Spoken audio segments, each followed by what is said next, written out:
Hey everyone, Kyle once again, and welcome back to another movie review and another revisiting another movie which I've already reviewed for, but because we're close to the day when this film came out 20 years ago,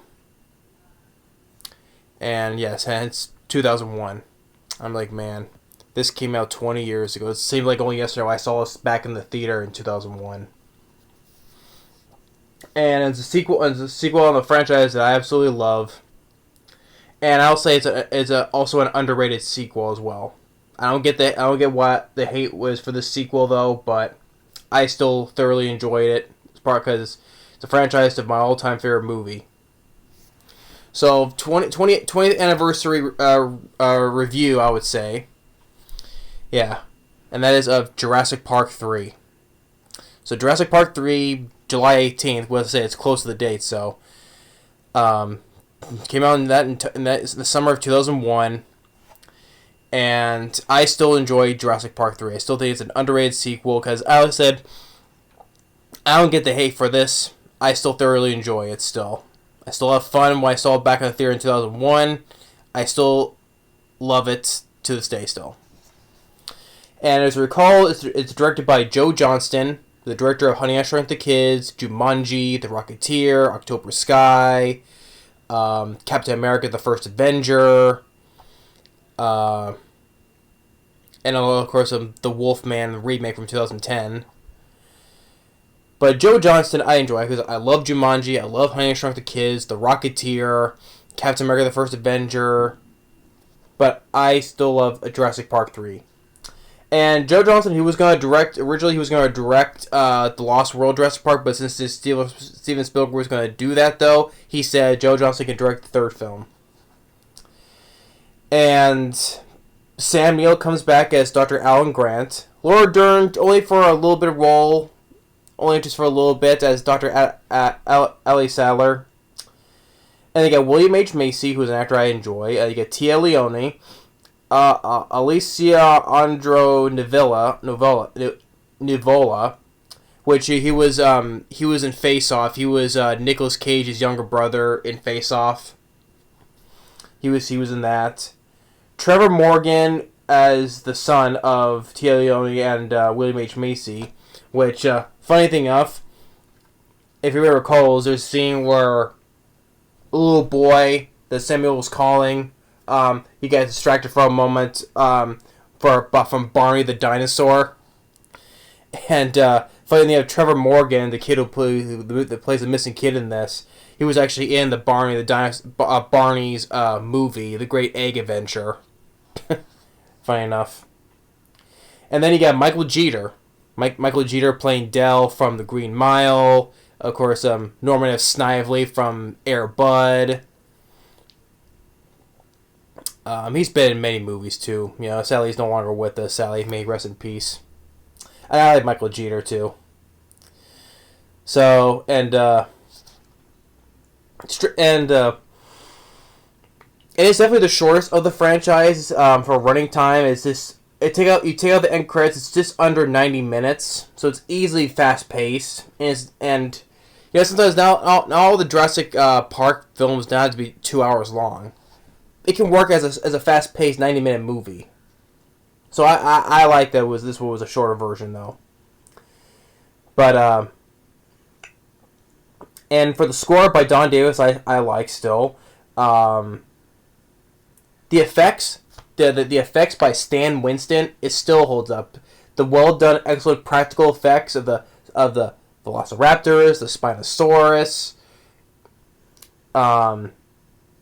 For the most part of those two, excellent, well done effects. Even a little bit on the pteranodons, or pterodactyls, if people want to call by the short term, but pteranodons, or you can prefer pterodactyls though. But I always prefer the right name, pteranodons. A little bit of practical there, and even some of the babies one as well. So yeah, for the most part, a lot of the practical stuff still excellent, especially the Spinosaurus. Well done. Still great, awesome, amazing practical effects by Stan Winston and his team. And the story is straightforward. Is that Sam Neill gets hired by William H. Macy as Kirby because they were telling a little bit of a lie to him, basically, because they didn't want to tell the truth. Because William H. Macy and T.L. Loney, they're a divorced couple, right? And their son, Trevor Morgan, who was with another guy named Ben, who T.L. Loney was sort of like dating afterwards. And like in the beginning, they were parasailing towards Isla Sorna, the second island that was from the Lost World, the second island. Then there was an accident, like the boat, the people that are driving the boat, suddenly they get killed. People always wonder what caused the people on those boats to die. Well, some people say Spinosaurus because he can swim underwater, like you saw later on. If they're saying, well, and then also, if that's the case, why just swim away from the island? But I don't think you could swim that far, though, so maybe that's why. Who knows? Who knows? It still remains a mystery how that boat crew got killed. But they get off, they fly onto the islands, and they've been missing for 8 weeks.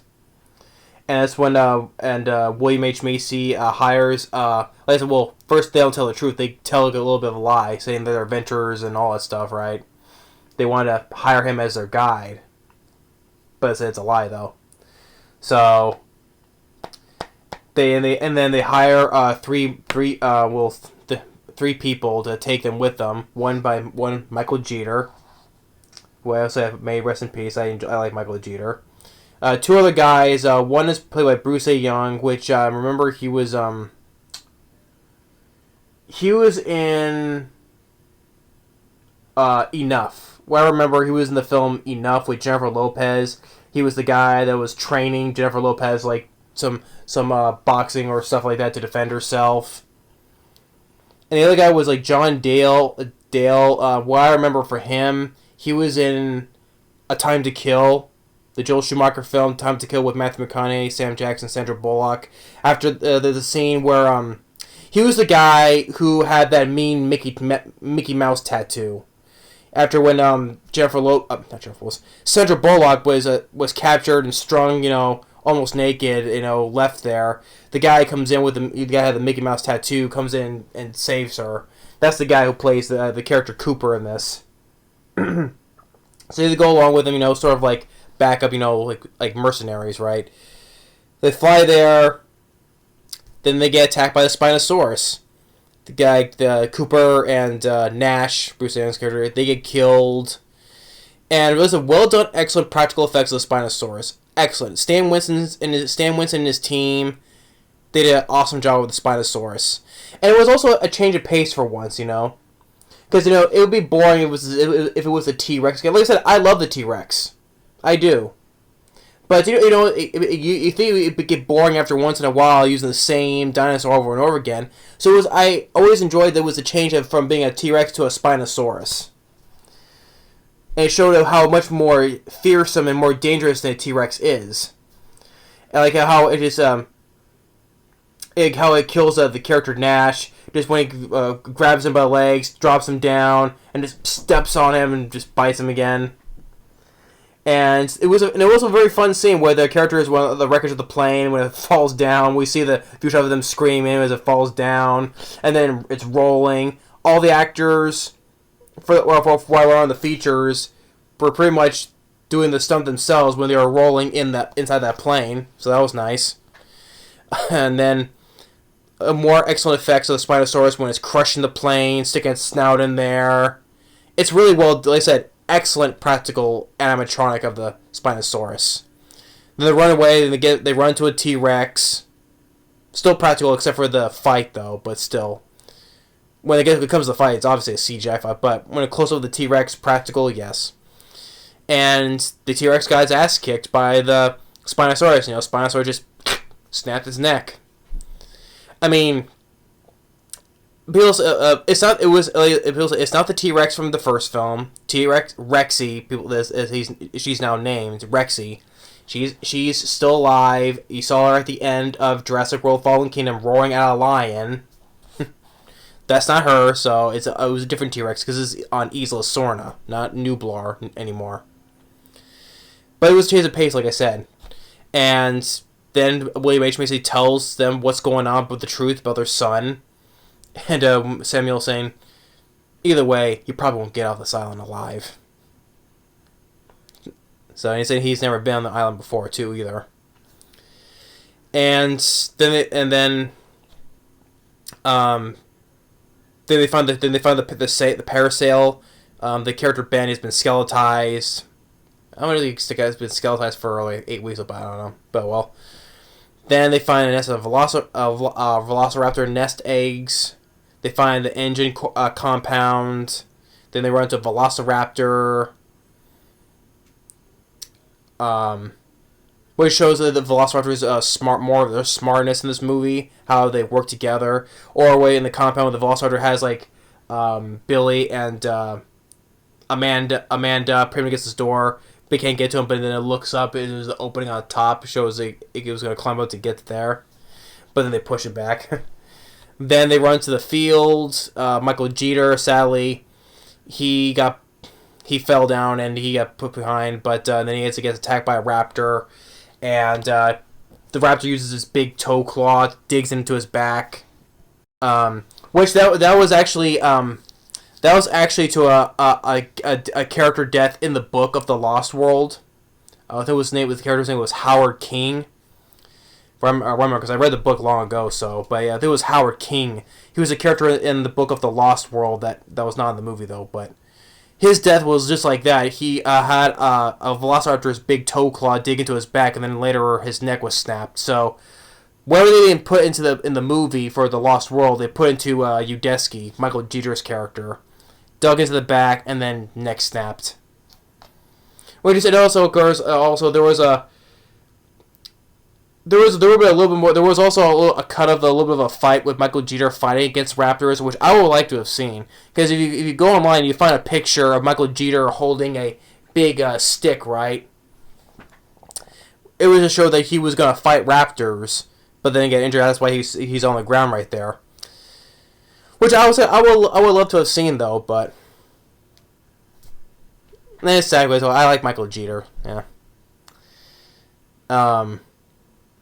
So yeah, but they show a little more of the Velociraptors being smart. Like they use him as a trap, to lure the others down, and then they're calling to each other.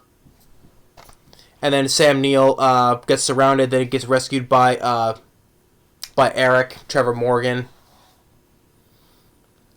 And then they were in this little band where he's been held up for the most part, and then they finally meet each other again, and then because they met each other because their cell phone has that jingle to it, da da da da da da, and it was kind of funny that because they realized that the character Nash had the phone when he was killed by a Spinosaurus, and they turn around when the phone's ringing. Spinosaurus is standing right there, so it's ringing within the belly of the Spinosaurus, which I thought was kind of funny still. I thought that was still kind of funny. And then so they smash through the wall, but they get this door. It's kind of funny that it can smash through those steel walls like that, though. But when they get inside this other compound, they lock the metal door, but it doesn't have the strength to knock down these doors. They just put a few locks on. Oh, I forgot to mention that there's, of course, what everybody complains about, which I do agree, though. The one nitpick of this film is the one scene that Sam Neill has that 30-second nightmare with the Velociraptor calling his name, Alan. I will say that though. I will still give that nitpick to as like that was like still not needed in the movie. It was just a pointless. It was still pointless. I mean, for 30 seconds you could just cut that out. It was very irrelevant, you can say. So yeah, for people still complain about that, I still do agree. You did not need that nightmare sequence of that nightmare sequence with Samuel had for the talking Velociraptor. You still didn't need that. I will still say that you did not need that. Oh, I forgot to mention that though.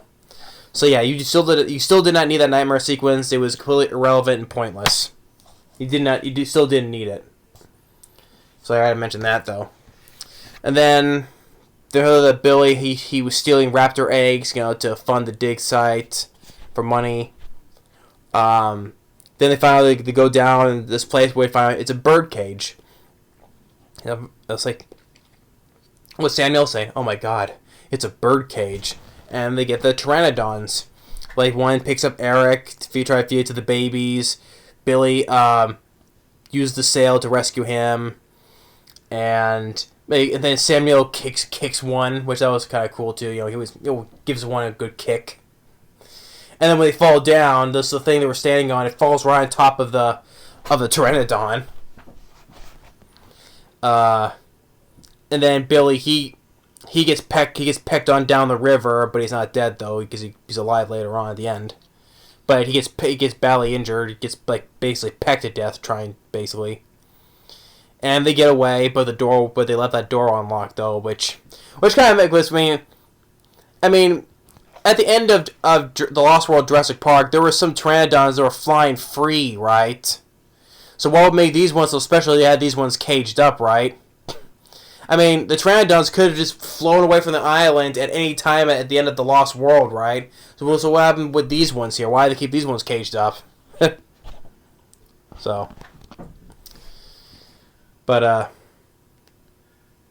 and then, basically, they get another good finale with the Spinosaurus, where well-done practical animatronic that's working in the water, in the rain, still working excellent. Where they get locked inside this cage, and the Spinosaurus, trying to get to him. Like I say, I just cannot commend the praise for the animatronic Spinosaurus. It's well done, excellent, and it's able to function in the rain, in the water. I can't give nothing but praise especially for the Spinosaurus. I mean, the practical effects on the Velociraptors are still well done, really well done. Still, when the close-up of those are. But it's the Spinosaurus I always enjoyed. Very fearsome dinosaur not to mess with, and William H. Macy does a little distraction up on top of a crane. Samuel gets a badass where he gets a flare gun, shoots it, then says no one to fire it to make it go away. And then it gets surrounded by the Velociraptors to return the eggs. And then they get to the beach, and basically the Navy or Marines they get rescued by them. And then Billy's injured though, and he saved Samuel his hat. And they see the pteranodons flying by. Which by the time, like I said, at the end of the Lost World, there was some they could have flown off the island any time, But yeah, ends with them. The rest of those remainders flying to a new home. So yeah, so the Jurassic Park 3, I don't understand why the hate for it. I still say it's an underrated sequel. I always loved. I saw this back in the theater in 2001. I still really did enjoy it back then. It was a great theater experience. So I was about, 20 years ago. I was 10 when this came out. Jeez. It seems like only yesterday when 2001, because I saw this and the same, and then I saw Harry Potter later on, and Shrek, and Monsters Inc. Then The Mummy Returns.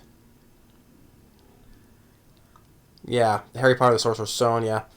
Yeah, 2001, jeez, it's been 20 years since those movies came out as well. Shrek, Monsters, Inc., The Mummy Returns, Hannibal, even Tim Burton's Planet of the Apes. I mean, Jurassic Park 3 is better than Planet of the Apes. Tim Burton's Planet of the Apes. But then this film, Shrek, like I said, Harry Potter and the Sorcerer's Stone, what else came out in 2001? Hannibal, I mentioned. AI, Artificial Intelligence, Steven Spielberg's film with Haley Joel Osment. That was 2001. In 2001, just 20 years for 2001. Jesus criminy. Sorry, I just got something in my hair. Yes, I just can't believe it's been 20 years since that year. Since that year was around. Jeez. And all those films I mentioned, man, 20 years old, jeez. Especially Jurassic Park 3, man. So yeah, Jurassic Park 3, I still enjoy it. Joe Johnston did a really great job with the film. Like I said, it's very fast paced, under 90 minutes without end credits. Very fast paced. Didn't have to be 2 hours, so story was straightforward. The characters did a really good job. Sam Neill, William H. Macy, Tia Leone, Michael Jeter, Trevor Morgan, even Alessandro Nivola, Laura Dern for the little bit role she had. So, yeah, 20 years later, I still think it's an underrated sequel, and I still thoroughly enjoy the film 20 years later. So, yeah, it was a good, proper anniversary review for this film. Can't believe it's been 20 years since this film and the rest of the film in 2001, man.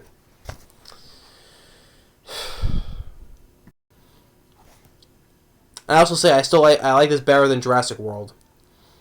I know I did a little rant on that a couple years ago. Because the thing is, though, you see the amazing practical effects in this film, and you could watch that compared to Jurassic World? No. Because the only practical effect was in that film was that dying Apatosaurus in Jurassic World, and that was it. I mean, what was the thing? What the thing with the franchise was the well done, excellent dinosaur effect animatronics, right? That's why, and in Jurassic World: Fallen Kingdom, that's why I like that film better than the first Jurassic World, because one thing that it improved on in Fallen Kingdom was usage of more animatronic practical effects, more like on Blue, a little bit on the Indoraptor, and Rexy the T-Rex, and other ones. That's one thing I do think one of the things I think on Jurassic World: Fallen Kingdom did better on than Jurassic World was the animatronics. And hopefully, I just hope they use more animatronics, more practical animatronics in Dominion. But I'm not concerned because it's the same director who did the first Jurassic World. I don't know. Maybe he'll learn from his mistakes. I don't know. So, but Samuel, Laura Dern, they're coming back for Jurassic World Dominion. Same with Jeff Goldblum, B.D. Wong. A lot of the original cast members still join along with Chris Pratt and Bryce Dallas Howard. That was cool. That would be cool to see Chris Pratt along with Jeff Goldblum, Laura Dern, and Sam Neill. That would be really cool to see. So, I just hope I hope they still use practical animatronics in Dominion. I just hope. I mean, learn from a lesson. You take a page what J.A. Boya did for Fallen Kingdom. And I like and more in the past, I also like on Fallen Kingdom, it was made more of a horror film. Because that director did a couple horror films, that's why. It was more of a darker sequel. So, yeah. That's why I like Jurassic World: Fallen Kingdom. I think that's why it's better than Jurassic World. And I think Jurassic Park 3 is better than Jurassic World. So, but that'll be another time though. But I'm just focused on talking about Jurassic Park 3. So Jurassic Park 3, 20 years later, is still a fun, I would say, underrated sequel though. Joe Johnston did a good job. Everyone else, effects team, casts, score, whatever, is still really good. So yeah, I still give it a thumbs up. Still, I love Jurassic Park 3. Great scene back in the theater in 2001. Great theater experience. So definitely still love Jurassic Park 3. So thanks for watching. Stay tuned for the next movie review. Later.